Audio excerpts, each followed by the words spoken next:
Welcome to citizens pulse. నేను మీ రాజేష్.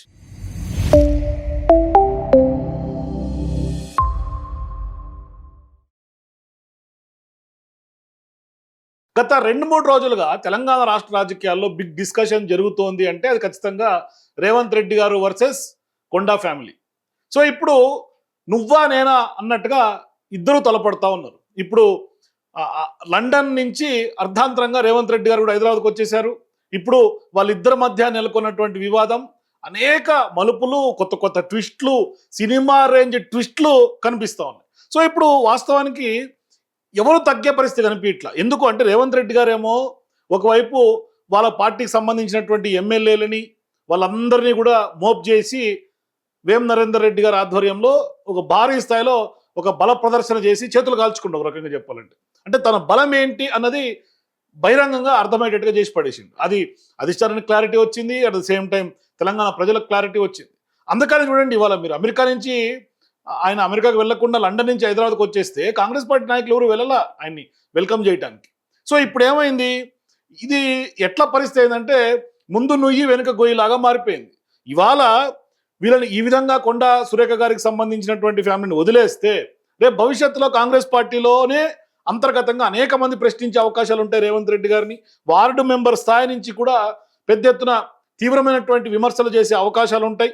అట్లాగే నువ్వెంత అంటే అనే పరిస్థితులు కూడా వస్తాయి రేవంత్ రెడ్డి గారు. కాబట్టి ఖచ్చితంగా ఇక్కడ రేవంత్ రెడ్డి గారి నాయకత్వం మరింత బలహీన పడిపోయే అవకాశాలు ఉంటాయి. రోజు రోజుకి పార్టీలో కూడా ఆయన గ్రిప్పు సడలిపోతుంది, కట్టు తప్పుతుంది, పార్టీ మొత్తం మిస్ట్రాక్ అయిపోతుంది. ఎవరు కేర్ చేసే పరిస్థితి ఉండదు, రేవంత్ రెడ్డి గారిని ఎవరు దేకే పరిస్థితి కూడా ఉండదు.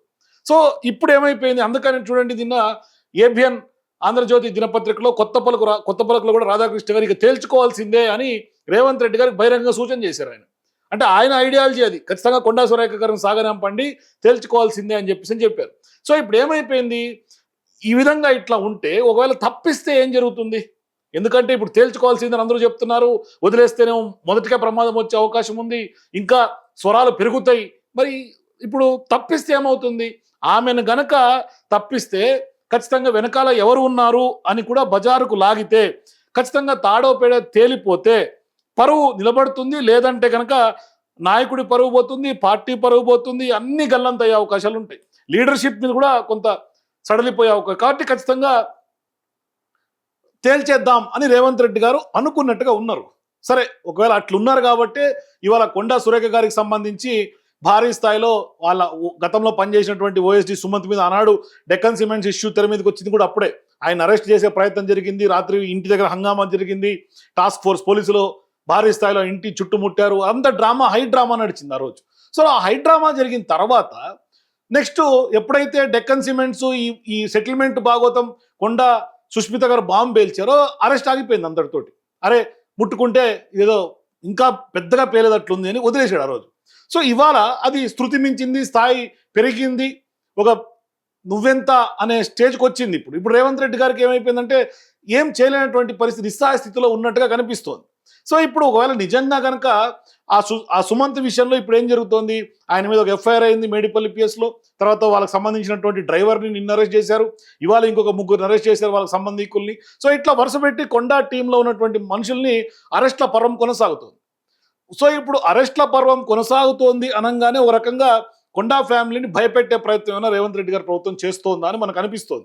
ఆ సూచనలు, ఆ డాట్స్ కనెక్ట్ చేసుకుంటే అట్లాగే కనిపిస్తుంది. కానీ ఇప్పుడు ఆమె మొన్న మాట్లాడుతా కొండా సుష్మిత గారు ఏమన్నారంటే, నన్ను గనక దీనికి కౌంటర్ వేస్తే నేను ఇంకా మీ స్కాములన్నీ బట్టబయలు చేస్తా, బయట పెడతా అని అన్నారు. సో ఇప్పుడు నిజంగా వీళ్ళని గనక బర్తరఫ్ చేసినా, పార్టీ నుంచి సస్పెండ్ చేసినా, ఇది ఏది జరిగినా, డిసిప్లినరీ యాక్షన్ ఏమి తీసుకున్నా భవిష్యత్తులో రేవంత్ రెడ్డి గారికి భారీ స్థాయిలో ఒక కొండా సురేఖ గారికి సంబంధించి ఒక ముప్పు వచ్చే అవకాశాలు ఉంటాయి. అంటే ఖచ్చితంగా మొత్తం ఉన్నట్టుగా బట్టబయలు చేసే అవకాశాలు ఉంటాయి. సో ఇప్పుడు నిజంగా ఇంకొక వాదన కూడా తెర మీదకి వస్తుంది పొలిటికల్గా. అరే కొండా సురేఖ గారు వాళ్ళకి సంబంధించినటువంటి ఫ్యామిలీ ఎక్కడున్నా కూడా ఇటువంటి రాద్ధాంతమే జరుగుతూ ఉంటుంది అని. కానీ వాస్తవానికి ఇవాళ ఆత్మగౌరవం చంపుకొని ఎవరు పనిచేస్తారండి, ఏ పార్టీలో పనిచేస్తారండి? ఇవాళ కొండా సురేఖ గారు రేవంత్ రెడ్డి గారితో కలిసి పనిచేస్తున్నారు అంటే ఈమెకు తెలియకుండా కాంట్రాక్ట్లు వెళ్తాయి, ఈమెకు తెలియకుండా ట్రస్ట్ బోర్డుకు సంబంధించి నియామకాలు అయిపోతాయి. అసలు ఈమెను మంత్రిగానే చూడకుండా డమ్మీ మంత్రులుగా ప్రొజెక్ట్ చేస్తూ ఉంటే ఎంతకాలం అని ఎవరైనా ఓపిక ఉంటారు? ఇవాళ ఇటువంటి డమ్మీ మంత్రులు చాలా ఉన్నారు రేవంత్ రెడ్డి గారి క్యాబినెట్లో. ఆయన అందరి సంబంధించినటువంటి వ్యవహారం ఇదే జరుగుతూ ఉంది. కానీ అందరూ గుట్టుగా గుప్పిట్లో పెట్టుకుని ఉన్నారు. కానీ ఇవాళ కొండా సురేఖ గారు ఆ విధంగా లేరు. చూడండి, ఇంత జరుగుతూ ఉంటే ఆమె ఇవాళ లండన్ నుంచి వచ్చినటువంటి రేవంత్ రెడ్డి గారు వరుస మీటింగ్లు ఉన్నాయి. మరి ఇప్పుడు కొండా సురేఖ గారు కూడా ఏం తగ్గేదేలే అంటున్నారు ఆమె. ఎందుకు? ఆమె మళ్ళీ డిస్ట్రిక్ట్ డిఎఫ్ఓలతోటి లేకుంటే అటవీ శాఖ అధికారులతోటి ఆమె రివ్యూ చేస్తున్నారు. ఇంటి దగ్గర నుంచి జూమ్ మీటింగ్లో రివ్యూ చేస్తున్నారు. రివ్యూ చేస్తున్నారు. రేపు జరగాల్సినటువంటి ఒక భారీ స్థాయిలో ఒక ప్రోగ్రామ్కి సంబంధించినటువంటి ఏర్పాట్లను కూడా ఆమె వన మహోత్సవం అనుకుంటూ దానికి సంబంధించినటువంటి ఏర్పాట్లను పరిశీలిస్తున్నారు. సో ఇప్పుడు ఇంత భారీ స్థాయి ట్విస్ట్లో కాంగ్రెస్ పార్టీ నిజంగా ఎటువంటి డెసిషన్ తీసుకుంటుంది? ఎందుకంటే కొండా సురేఖని తప్పిస్తారా లేదా? ఎందుకంటే వివాదం చెలరేక 5 రోజులు దాటిపోయింది. కాంగ్రెస్ అధిష్టానం నుంచి ఎలాంటి స్పందన ఇప్పటిదాకా కనిపించకపోవడంతో సర్వత్రా ఉత్కంఠ నెలకొంది. కాంగ్రెస్ పార్టీ నాయకత్వంలో ఒక రకమైనటువంటి కన్ఫ్యూజన్ ఉంది. మరి రేవంత్ రెడ్డి గారు ఏం చేరుస్తారు? రేవంత్ రెడ్డి గారి మాట నెగ్గుతుందా, చెల్లుబాటు అవుతుందా లేదా అనేది. ఎందుకంటే ఇదే సమయంలో కొండా సురేఖ గారి భర్త కొండా మురళి గారు ఉప ముఖ్యమంత్రి బట్టి విక్రమార్క గారికి సంబంధించినటువంటి అపాయింట్మెంట్ అడిగితే అపాయింట్మెంట్ దక్కల నిన్న. సో ఇవాళ అపాయింట్మెంట్ దక్కలేదని అనుకుంటే సీన్ కట్ చేస్తే కొండా సురేఖ గారు బెంగళూరులో మల్లికార్జున ఖర్గే ఎవరైతే ఏసీసీ అధ్యక్షుడో ఆయనతో గంట సేపు పాటు మీటింగ్ జరిగింది. చూడండి ఎట్లా ఉంది. అంటే అదే సమయంలో బెంగళూరులో మీటింగ్ ఇంత భారీ స్థాయిలో గంట సేపు భేటీ జరిగిందన్న విషయం బయటకు వస్తే మరి ఏంటి కాంగ్రెస్ పార్టీకి ఎటువంటి సందేశం వెళ్తోంది లీడర్లకు కానీ క్యాడర్కి కానీ? అంటే కాంగ్రెస్ పార్టీ అధిష్టానంతో కాంగ్రెస్ సీనియర్ నాయకుడు కేవీపీ రామచంద్ర ఎవరైతే వైఎస్ రాజశేఖర రెడ్డి గారు ఆత్మ అని చెప్తామో ఆయన ఇవాళ మొత్తం చక్రం తిప్పుతున్నట్టుగా ప్రచారం జరుగుతుంది పొలిటికల్ వర్గాల్లో.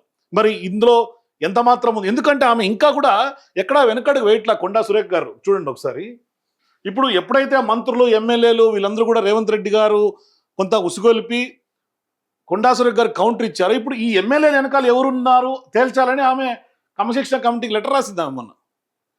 అంటే వీళ్ళ మీద మాట్లాడినటువంటి వాళ్ళు ప్రస్తుతం కాంగ్రెస్ పార్టీలో చోటు చేసుకుంటున్నటువంటి పరిణామాల నేపథ్యంలో క్రమశిక్షణ కమిటీ నాకు జారీ చేసిన నోటీస్ నేను ఇప్పటికే నా వివరణ సమర్పించాను. పార్టీ నాయకత్వం పైన, పార్టీ క్రమశిక్షణ నియమావళిపై నాకు సంపూర్ణమైనటువంటి గౌరవం ఉంది. ప్రజాస్వామ్య విలువలను పరిగణలోకి తీసుకొని నాకు జారీ చేసిన నోటీసును ఉపసంహరించుకోవాలని కూడా కోరుతూ పలువురు సిఎల్పి నాయకులు, ఎమ్మెల్యేలు, ఎమ్మెల్సీలు, వివిధ హోదాల్లో ఉన్నటువంటి ప్రజాప్రతినిధులు, కాంగ్రెస్ పార్టీ నాయకులు, మహిళా నేతలను ఒకే తరహాలో సమన్వయ పూర్వకంగా నన్ను, నా కుటుంబ సభ్యులను లక్ష్యంగా చేసుకొని చేస్తున్నటువంటి వ్యాఖ్యలను పరిశీలిస్తే ఈ వ్యాఖ్యల వెనుక ఏదో ఒక అదృశ్య హస్తం ఉన్నట్లుగా స్పష్టంగా తెలుసు. ఆ అదృశ్య హస్తం ఎవరు అనేది ఇప్పుడు బిగ్ డిస్కషన్. ఆ అదృశ్య హస్తం అందరికి తెలుసు, మీకు తెలుసు, నాకు తెలుసు. మీరు కింద కామెంట్లో చెప్పండి అదృశ్య హస్తం ఎవరో. అయితే ఇప్పుడు రేవంత్ రెడ్డి గారు ఎట్లా నిస్సహాయ స్థితిలో ఉన్నారు అంటే కొండా సురేఖ గారి వివాదం తర్వాత కోమటిరెడ్డి రాజగోపాల్ రెడ్డి గారికి సంబంధించినటువంటి వివాదం నడుస్తోంది. ఆయన ఫ్రీక్వెంట్గా ఆయన కూడా ఆరోపణలు చేస్తున్నారు. దీంతో ఇప్పుడు కాంగ్రెస్ అధిష్టానంలో కూడా రేవంత్ రెడ్డి గారికి కొంత దూరం పెరిగిందన్న ప్రచారం పొలిటికల్ వర్గాల్లో వినిపిస్తుంది. కాబట్టి కాంగ్రెస్ పార్టీ సిద్ధాంతాలు, ఆలోచనలకు భిన్నంగా రాష్ట్రంలో రేవంత్ రెడ్డి గారి పాలన, వ్యవహార శైలి నడుస్తోంది అన్నది చాలా సుస్పష్టంగా కనిపిస్తోంది. అంటే నరేంద్ర మోదీకి, బీజేపీకి అనుకూల వైఖరి అవలంబిస్తున్నారన్న ఆరోపణలు కూడా చాలా ఎక్కువ శాతం రేవంత్ రెడ్డి గారి మీద ఉన్నాయి. కాబట్టి ఇప్పుడు ఏ విషయంలో ఉన్నాయి అటువంటి ఆరోపణలు? గతంలో బండి సంజయ్ గారికి సంబంధించినటువంటి కొడుకు ఫోక్సో కేసు అయినా, తాజాగా ఎంపీ కుమారుడు ఎవరైతే జనసేనకు సంబంధించినటువంటి ఎంపీ కుమారుడు సంబంధించినటువంటి యాక్సిడెంట్ కేసులో కూడా తెలంగాణ పోలీసులు వ్యవహరిస్తున్నటువంటి వైఖరి మీద జాతీయ స్థాయిలో ఉన్నటువంటి మీడియా జాతీయ స్థాయిలో వివాదాస్పదంగా మారుతోంది. సో ఇప్పుడు జాతీయ మీడియా కూడా తీవ్రంగా ఈ పోలీసుల తీరు పట్ల తప్పుపడతా ఉంటే, మరొకటి ఎస్ఐఆర్ కార్యక్రమం, తాజాగా తెలంగాణలో జరిగినటువంటి ఎస్ఐఆర్ కార్యక్రమం. ఈ యొక్క ఎస్ఐఆర్ కార్యక్రమంలో భాగంగా కూడా ఓట్ల నమోదుకు సంబంధించినటువంటి నియోజకవర్గాల పునర్విభజన విషయంలో కూడా కాంగ్రెస్ పార్టీ అధిష్టాన వైఖరికి భిన్నంగా రేవంత్ రెడ్డి గారు అభిప్రాయం వ్యక్తం చేసినటువంటి వ్యవహారం కూడా చాలా సీరియస్ డిస్కషన్కి, కన్సర్న్స్కి, క్వశ్చన్స్ రైజ్ చేసింది. సో ఈ అన్ని నేపథ్యంలో కొండా సురేఖ వివాదం మొదలైంది. సో ఇప్పుడు రేవంత్ రెడ్డి గారు మంత్రివర్గంలో మంత్రిగా కూతురు అంటే కొండా సురేఖ గారి యొక్క కూతురే స్వయంగా సీఎం రేవంత్ మీద ఆరోపణలు చేసినా కూడా ఎలాంటి చర్యలు తీసుకోలేనటువంటి ఒక నిస్సహాయ స్థితిలో రేవంత్ రెడ్డి గారు ఉన్నారేమో అని అనిపిస్తోంది. అంటే అటువంటి కన్ఫ్యూజన్ స్టేట్లో ఆయన ఉన్నారు. ఒకవేళ ఇప్పుడు కనుక కొండా సురేఖ గారికి సంబంధించి బర్తరఫ్ కానీ లేదంటే పార్టీని తప్పిస్తే మహిళా బీసీ నేతను ఈ విధంగా మీరు ఇబ్బంది పెట్టి పంపించారేమో అన్న చర్చ కూడా జరుగుతుంది ఇప్పటికీ. మహిళా నేత, బీసీ నేత అంటే బీసీలకు కాంగ్రెస్ పార్టీలో చోటు ఉండదు, రెడ్ల పార్టీగా కాంగ్రెస్ పార్టీ ఉంది, ఇవన్నీ ఇప్పటికే స్టార్ట్ అయిపోయింది. ఈ దాడి స్టార్ట్ అయింది కాంగ్రెస్ పార్టీ మీద. కాబట్టి ఎంత స్ట్రింజెంట్ యాక్షన్ తీసుకుంటే కూడా నష్టమే పార్టీకి, తీసుకోకపోయినా రేవంత్ రెడ్డి గారికి నష్టమే. కాబట్టి రేవంత్ రెడ్డి గారి తరఫున కేవలం 25 మంది ఎమ్మెల్యేలు, ఎమ్మెల్సీలే బయటకు వచ్చి మాట్లాడారు, ఆయన బలం తెలిసిపోయింది. ఈ వివాదంతో వాళ్ళ అభిప్రాయం వ్యక్తం చేసి ఇప్పుడు చర్యలు డిమాండ్ చేసినా ఎలాంటి స్పందన అధిష్టానం నుంచి రావట్లా. ఈ అధిష్టానం ఆలోచన బయటికి తెలియట్లా, ఎవరికి అంతు చిక్కడంలా. ఎందుకు అంటే ఇప్పుడు మీనాక్షి నటరాజన్ గారు ఇచ్చే రిపోర్ట్ బేస్ చేసుకునే ఇప్పుడు చర్యలు ఉంటాయి. మరి మీనాక్షి నటరాజన్ గారికి ఇప్పటికే డిసిప్లినరీ కమిటీ చైర్మన్ ఉన్నటువంటి మల్లు రవి గారు కూడా ఒక రిపోర్ట్ ఇస్తా ఉన్నారు. అట్లాగే లండన్ నుంచి వచ్చినటువంటి రేవంత్ రెడ్డి గారికి డిప్యూటీ సీఎం బట్టి విక్రమార్క గారు కూడా వెళ్ళి కలిసి ఆయన తాజా పరిణామాల మీద చర్చ చేస్తా ఉన్నారు. సో ఇప్పుడు కొండా సురేఖ గారి కూతురు వ్యాఖ్యల నేపథ్యంలో బట్టి విక్రమార్క గారు నిన్న కొండా మురళి గారు అపాయింట్మెంట్ అడిగితే ఇవ్వాల, కానీ ఇవాళ రేవంత్ రెడ్డి గారి దగ్గరికి వెళ్ళి ఆయన కలిసి మాట్లాడుతున్నటువంటి సందర్భాలు ఉన్నాయి. సో ఇవన్నీ ఇలాంటి పరిస్థితుల నేపథ్యంలో కొండా సురేఖ గారు నేరుగా బెంగళూరులో ఉన్నటువంటి ఏఐసిసి ఇన్ఛార్జ్ లేకుంటే అధ్యక్షుడిగా ఉన్నటువంటి ఖర్గే గారితో భేటీ అయ్యారు అన్న ప్రచారం అయితే మాత్రం చాలా సీరియస్ కన్సర్న్స్ రైజ్ చేస్తుంది. అంటే పార్టీ క్రమశిక్షణ కమిటీకి తనకు సమాచారం ఇచ్చినా కొండా సురేఖ పార్టీ ప్రతినిధులు, ప్రజాప్రతినిధులు కానీ నేతలను కానీ తమ కుటుంబ సభ్యులు లక్ష్యంగా చేసుకొని అసభ్యంగా చేస్తున్నటువంటి ప్రచారం పైన కూడా ఆమె చర్యలు తీసుకోవాలని ఏకంగా క్రమశిక్షణ కమిటీకి ఇందాక చూపించినటువంటి లేఖ రాసింది. తర్వాత బీసీ సామాజిక వర్గానికి జరుగుతున్నటువంటి దాడి, బీసీ సామాజిక వర్గ నేత అయినటువంటి నన్ను బలి చేస్తున్నారు అనేది కూడా ప్రచారం జరుగుతోంది. ఇవన్నీ కూడా ఖర్గే గారి దృష్టికి తీసుకెళ్ళినటువంటి సందర్భం. సో ఇప్పుడు ఓవరాల్ ఎంటైర్ సినారియో చూస్తే మరి కొండా సురేఖ గారిని నిజంగా తప్పించే సాహసం కాంగ్రెస్ పార్టీ చేస్తుందా, మరి రేవంత్ రెడ్డి గారి మాట నెగ్గుతుందా లేదా, ఇదంతా $1 మిలియన్ క్వశ్చన్. ఎందుకంటే కేవీపీ రామచంద్రరావు గారు చక్రం తిప్పుతున్నారు అన్న ప్రచారం ఇప్పుడు చాలా సీరియస్గా ఉత్కంఠం రేపుతోంది. అంటే వైఎస్ ఆత్మగా ఆయనకు పేరుంది, కాంగ్రెస్ పార్టీలో చాలా గట్టి పట్టునటువంటి వ్యక్తి, కాంగ్రెస్ అధిష్టానం దగ్గర ఆయన మాట చెల్లుబాటు అయ్యే వ్యక్తి. అటువంటి వ్యక్తి పైన కూడా రేవంత్ రెడ్డి గారు ఎప్పటి నుంచో కత్తులు నూరుతూ ఉన్నారు. అంటే ఆయనకు సంబంధించి కూడా రేవంత్ రెడ్డి కేవీపీ సహాయం తీసుకున్నారు గతంలో ప్రచారం ఉంది. కానీ రేవంత్ రెడ్డి గారు పదే పదే కేవీపీ ఆంధ్రావాడని గతంలో బహిరంగ చేసినటువంటి వ్యాఖ్యల మనం ఉదంతం కూడా ఈ సందర్భంగా గుర్తు చేసుకోవాలి. తర్వాత కేవీపీకి సంబంధించినటువంటి కొన్ని బంధువుల ఇళ్లపై కొన్ని గతంలో హైడ్రా కూల్చివేసినటువంటి ఘటనలు కానీ, అంటే కేవీపీకి రేవంత్ రెడ్డి గారికి కొంత భగ్గుమనే ఒక వైర్యం ఉంది. కాబట్టి ఇప్పుడు కేవీపీ గారు కూడా దీన్ని పంతంగా తీసుకొని కొండాను ప్రొటెక్ట్ చేసే ప్రయత్నం కేవీపీ చేస్తున్నాడు. రేవంత్ రెడ్డి గారేమో తప్పించాలని ఒక పట్టుదలతో ఆయన ఉన్నారు. కాబట్టి ఇది తాడో పేడో తేలే పరిస్థితి కనిపిస్తోంది కాంగ్రెస్ పార్టీలో. ఇది నిజంగా ఎక్కడికి కాంగ్రెస్ పార్టీ పులి స్టాప్ పెడుతుంది, ఎందుకంటే ఇవాళ కేవీపీ కూడా చాలా సీరియస్గా రంగంలో దిగినట్టుగా తెలుస్తోంది. మరోవైపు కొండ కూడా ఎక్కడ తగ్గేదలే అంటున్నారు వాళ్ళ ఫ్యామిలీ కూడా. కాబట్టి దీనికి పులి స్టాప్ కాంగ్రెస్ పార్టీ అధిష్టానం ఎక్కడికి పెడుతుంది, ఎందుకంటే కాంగ్రెస్ పార్టీ అధిష్టానం రంగంలోకి వచ్చిందంటేనే ఇక అది కోల్డ్ స్టోరేజ్లో పెట్టినట్టే ఆ ఫైలు పెద్దగా ఏమీ అంటే అటకెక్కుతుంది ఫైలు. ఇక వేడి మీద కాకుండా నిదానంగా డెసిషన్లు ఉంటాయి. రేవంత్ రెడ్డి గారు లాగా దూకుడుగా కూల్చేయటం ఇంత ఫాస్ట్ దూకుడు డెసిషన్స్ ఉండవు. ఆ దూకుడు డెసిషన్స్ ఏమైందంటే చేతులు కాలుతాయి.